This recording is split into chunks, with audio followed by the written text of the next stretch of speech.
वैदिक मंत्रोच्चारण के संग रखी गई वृद्धाश्रम की नींव। अरतौनी में संवेदना फाउंडेशन द्वारा गिरिराज सेवाश्रम का हवन पूजन के साथ भूमि पूजन हुआ। 2023 तक तैयार होने का लक्ष्य। संस्थापक नितेश अग्रवाल ने बताया कि 100 ट्रस्टियों के सहयोग से 3000 गज भूमि में वृद्धाश्रम के साथ मिनी हॉस्पिटल भी बनेगा। 200 वृद्धों के रहने की होगी व्यवस्था। क्या कार्यक्रम था आज यहाँ संवेदना फाउंडेशन ट्रस्ट द्वारा यहाँ वृद्धाश्रम और मिनी हॉस्पिटल का भूमि पूजन किया गया है। इसका निर्माण कार्य हम लोग प्रारंभ कर देंगे और 2023 के प्रारंभ तक इसको तैयार करने का लक्ष्य है। इसमें 200 वृद्धों के रुकने की व्यवस्था की गई है। यहाँ पर सब बेहतरीन व्यवस्था उनके लिए रुकने के लिए करने का जो है प्रपोजल है। और साथ में एक मिनी हॉस्पिटल जिसमें ओपीडी और छोटी मोटी जो टेस्टिंग है और एक्सरे इत्यादि की सुविधाएं उपलब्ध कराई जाएंगी। आवश्यकता पड़ने पर उस हॉस्पिटल को और वृद्ध रूप भी दिया जा सकता है। ये जो है प्लानिंग में चल रहा है। उसी का यहाँ भूमि पूजन का कार्यक्रम आज यहाँ रखा गया है। आगरा से सी न्यूज संवाददाता अनुज उपाध्याय की रिपोर्ट। जिलाधिकारी राकेश कुमार मिश्रा गोपाष्टमी के पर्व के दौरान कान्हा गौशाला गौवंश आश्रय स्थल सैदपुर भीतरी अकबरपुर अंबेडकर नगर पहुंचकर आश्रय स्थल पर विधि विधान पूर्वक पूजन अर्चन कर प्रसाद का वितरण किया। गौ आश्रय स्थलों पर बेहतर साफ सफाई की व्यवस्था देखने को मिली। जिलाधिकारी द्वारा सैदपुर भीतरी के आश्रय स्थल की व्यवस्थाओं का जायजा लिया गया। मौके पर 104 गौवंश पाए गए। सभी गौवंश का टीकाकरण और ईयर टैगिंग किया गया था। 35 कुंटल भूसा उपलब्ध पाया गया। वहीं 10 बोरी पशु आहार मौके पर उपलब्ध था। इस दौरान मौके पर ग्राम प्रधान अमित सिंह, मुख्य पशु चिकित्सा अधिकारी SK Singh, secretary Deepcharan Shukla, doctor Rajkumar मौके पर उपस्थित रहे। इस दौरान जिलाधिकारी ने कहा कि निराश्रित गांव के संरक्षण एवं संवर्धन का मुख्य दायित्व हम सबका है। गौवंश के प्रति सहृदयता, सद्भावना एवं दया का भाव लोगों में विकसित कर निरंतर लोगों को जागरूक किया जाए। अंबेडकर नगर से सी न्यूज संवाददाता अजय कुमार उपाध्याय की रिपोर्ट। जरूरतमंद बच्चों के लिए आज का दिन मानो खुशियों से भरा हो। एक तरफ जूते के गोदाम में रखा लाखों का जूता चप्पल जलकर खाक हो गया, वहीं दूसरी तरफ जले हुए मलबों से अपने जरूरत के मुताबिक खुद के पैरों के नाप का जूता मिल जाना मासूमों के चेहरे पर खुशियां बिखेर गया। एक बच्चे ने अपने लिए जूता इसलिए लिया क्योंकि उसके पास स्कूल जाने के लिए जूते नहीं थे। इस दौरान कुछ महिलाओं और पुरुषों ने भी जले हुए मलबे से अपने बच्चों के लिए जूते चप्पल लिए। जूता निकाल रहे एक बच्चे ने कहा कि मेरे पास स्कूल जाने के लिए जूते नहीं हैं। मैंने यहाँ से अपने लिए जूता लिया है, जहाँ जला हुआ बहुत सारा जूता फेंका गया है। अच्छा, अभी आप कहाँ से जूते लिए हो? ये जूते तो यहाँ क्या हुआ है? आग लगी थी। अच्छा, तो आप स्कूल जाते हैं तो आपके पास जूते थे पहले? अब आप कौन से जूते पहनोगे? ये जो आग में से निकाला है आपने। खुश हो आप? आप खुश हो कि आपको जूते मिल गए? देखें जरा, जूते दिखाओ, जूते दिखाओ। नाम क्या है? ये पीछे आपके किस तरह का ये मलबा रखा हुआ है? कपड़ा हुआ जला है, जूता चप्पल जला हुआ है। जूता चप्पल जला हुआ है। कहाँ, मतलब कहाँ दुकान है? लोहा पट्टी में है। तो ये बच्चे ये सब जला हुआ जो जूता है वो, ये कौन जूता चप्पल, मतलब किस तरह का जूता चप्पल ले रहा है? अपने साइज का देख रहे हैं, जैसा होता है जूता चप्पल पहनने के लिए। अच्छा। बलिया से सी न्यूज संवाददाता सागर गुप्ता की रिपोर्ट। सोमलापुर पस्तलाई में हुए अंधे कत्ल का एक सप्ताह में SDOP मुल्ताई नम्रता सोंधिया के कुशल और त्वरित कार्यप्रणाली के कारण एक सप्ताह में पुलिस ने खुलासा कर दिया। दिनांक 12/11 को 2020 को थाना बोरदेही के ग्राम परसलाई में मृतक रामदयाल की बॉडी पड़ी हुई थी। जब सूचना मिली तो थाना प्रभारी बोरदेही द्वारा तस्दीक की गई, जिसमें बॉडी का जब PM कराया गया तो उसमें काफ़ी आंतरिक चोटों की सूचना डॉक्टर द्वारा दी गई। जब गांव वालों से तस्दीक की गई तो पता चला कि उसी मृतक के रामदयाल के उसकी साली ललिता बिहारे से संबंध थे, जिसको लेके उनके यहाँ आपसी झगड़ा विवाद होता रहता था।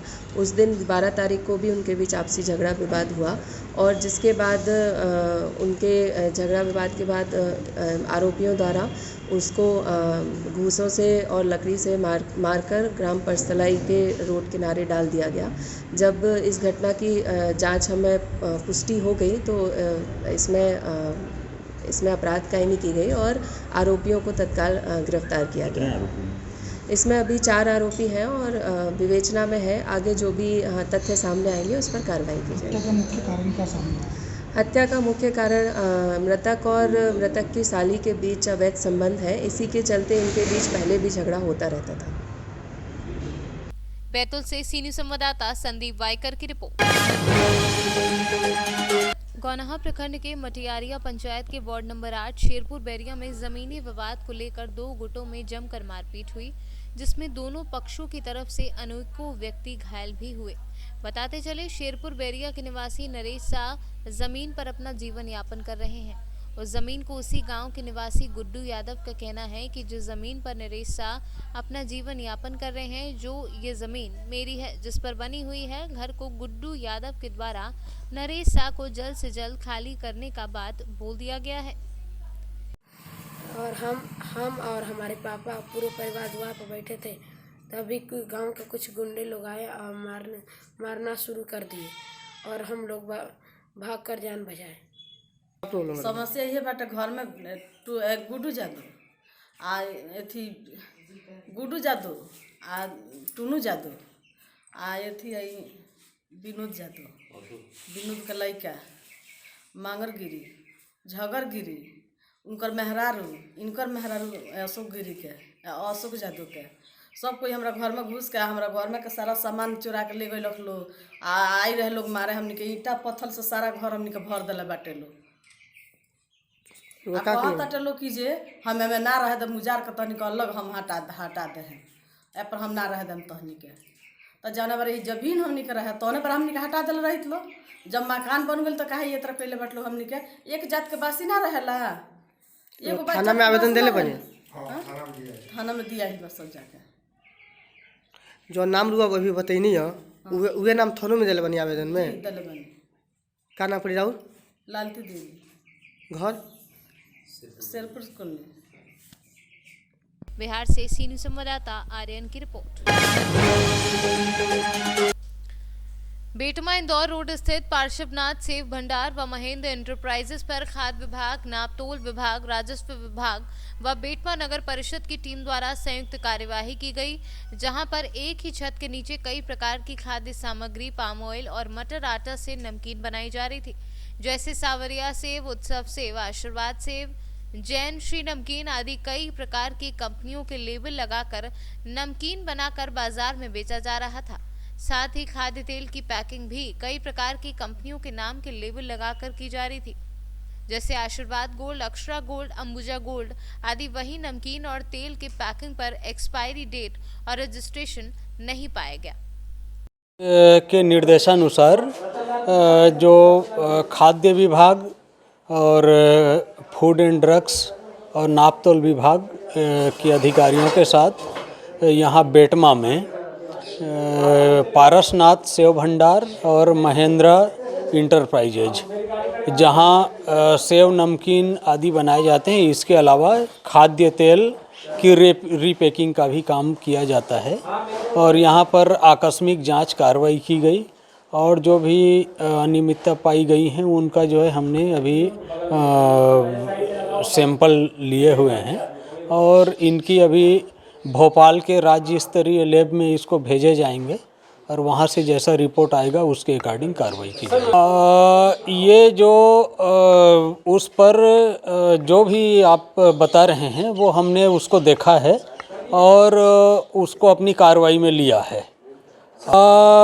ये जो रिकॉर्ड रजिस्टर यहाँ नहीं मिला है, ये बता रहे हैं कि इनकी ऑनलाइन सारे जो सामग्रियों की एंट्री रहती है, तो हमने यहाँ जो जो सामग्री बरामद हुई हैं उन सब का डिटेल में उनकी गणना की है और उनका वजन किया है और उसको यहाँ इनके सुपुर्द में दिया गया है। और जो मात्रा जिस पदार्थ की जिस सामग्री की मिली है उसका हमने पूरा हिसाब यहाँ। ये पाम ऑयल मिला है और उस पाम ऑयल का भी हमने यहाँ सैंपल कराया है।